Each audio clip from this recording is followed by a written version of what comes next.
ಅನ್ನೋದು ತಾಕತ್ನಾಗಿ ಗೊತ್ತಿಲ್ವಾ?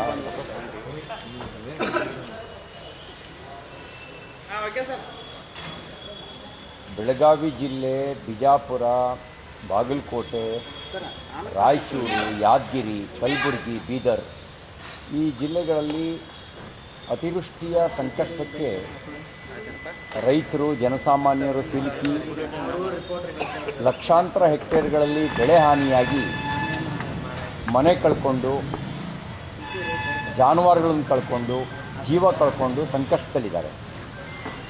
ಬಹುತೇಕ ಜಿಲ್ಲೆಗಳಲ್ಲಿ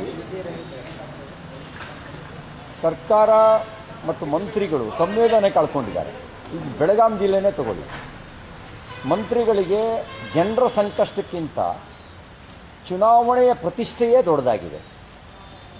ಆ ಚುನಾವಣೆಯ ಒಳಗೆ ಮುಳುಗಿದ್ರೆ ಹೊರತು ಸಹಕಾರಿ ಕ್ಷೇತ್ರದ ಚುನಾವಣೆಯಲ್ಲಿ ಜನರ ಸಂಕಷ್ಟವನ್ನು ಕೇಳಬೇಕು ಅನ್ನುವಂಥ ಸಂವೇದನೆ ಅವರಿಗಿರಲಿಲ್ಲ.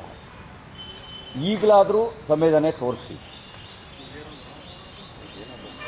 ರಾಜ್ಯದಲ್ಲಿ ಏನಾಗ್ತಾಯಿದೆ, ಈ ರೈತರ ಸಂಕಷ್ಟದ ಸಂದರ್ಭದಲ್ಲಿ ನಾನು ಮುಖ್ಯಮಂತ್ರಿ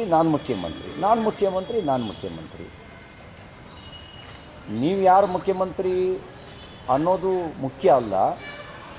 ಜನ ನಿಮ್ಗೆ ಅಧಿಕಾರ ಕೊಟ್ಟಿದ್ದಾರೆ.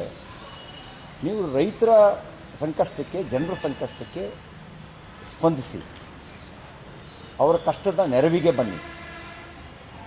ಇದು ನಾನು ಮುಖ್ಯಮಂತ್ರಿ ಅನ್ನೋ ಕಾಲನ ಇದು?